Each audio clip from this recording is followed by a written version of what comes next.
又到了读英文的时间啦！每天对着空气读英文是一件多么开心的事情。好习惯重养成，这个习惯看看能不能坚持到100天。坚持到100天之后呢，就开始进入我的下一个好习惯啦！加油！今天我们要读第47篇。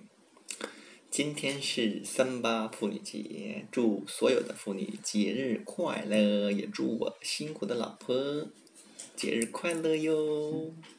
加油吧！今天读第47篇。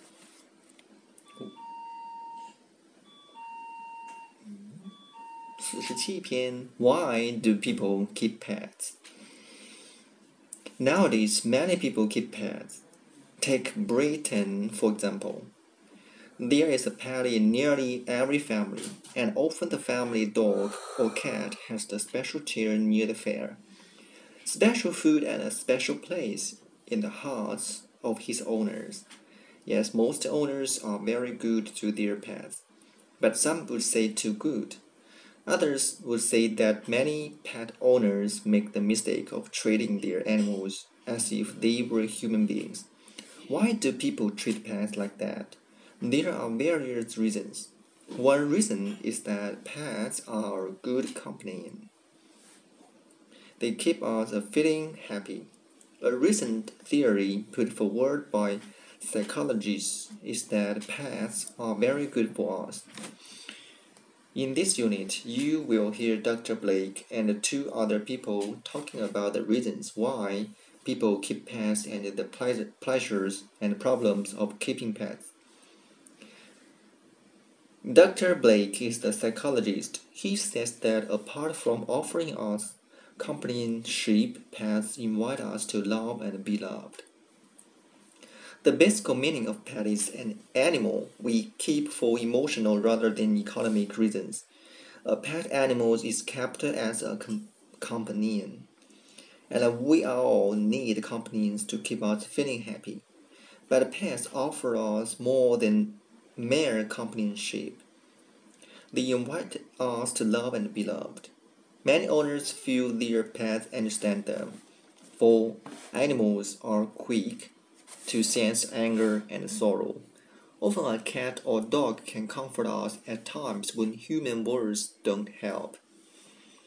We feel loved too by the way pets depend on us for a home, for food and drink. Dogs especially look up to their owners, which makes them feel important and needed. A pet can be something different to each member of the family.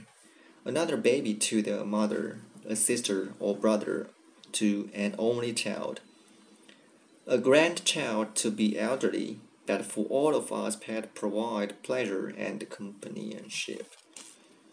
It has even been suggested that tiny pets should be sent as companions to astronaut on spaceship to help reduce the stress and loneliness of space flights. In this plastic age, when most of us live in large cities, pets are particularly important for children. A pet in the family keeps people in touch with the more natural animal world. Seeing an animal gave birth brings understanding of the naturalness of a childbirth. And seeing a pet die helps a child to cope with sorrow. Learning to care for a pet helps a child to grow up into a loving adult who feels responsible towards those dependent on him. Rightly, we teach children to be good to their pets. They should learn too that pets are good for us human beings. P.G. Wodehouse was a famous humorous writer. He died in 1975 at the age of 93. He was a great dog lover, and one of the last articles he wrote was about the pleasures and problems of keeping dogs as pets. The question of whether dogs have a sense of humor is often fiercely argued. My own opinion is that some have and some haven't. Dachshunds have, but not Saint Bernards or Great Danes. Apparently, a dog has to be small to be fun of a joke. You never find a Great Dane trying to be a comedian, but it is fatal to let any dog know that he is funny, for he immediately loses his head and starts overdoing it. As an example of this, I would point to Rudolph, a dachshund I once owned, whose slogan was anything for a laugh. Dachshunds are always the worst of offenders in this respect because of their particular shape. It is only natural that when a dog finds that his merely appearance makes the viewing public laugh, he should imagine that nature intended him to be comedian. I had a cottage at the time outside an English village, not far from a farm where they kept dogs.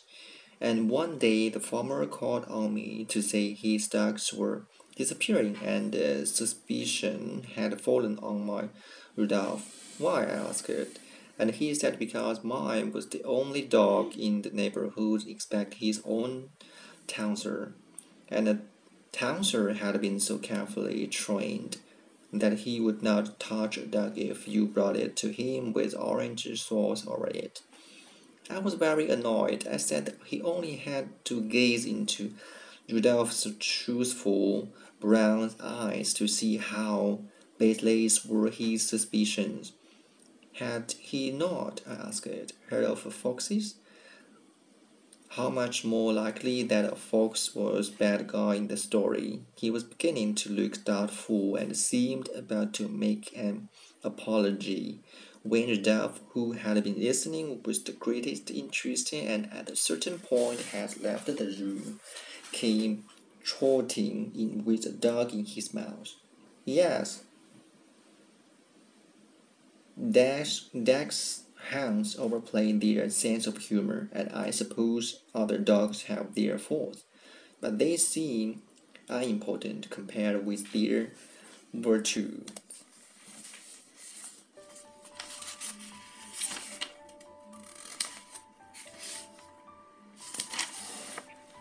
其实我在想的是，不管宠物还是任何一种小动物，它都是非常友善的。所以说呢，不管对待任何事物，我们都要有一个非常友善的心。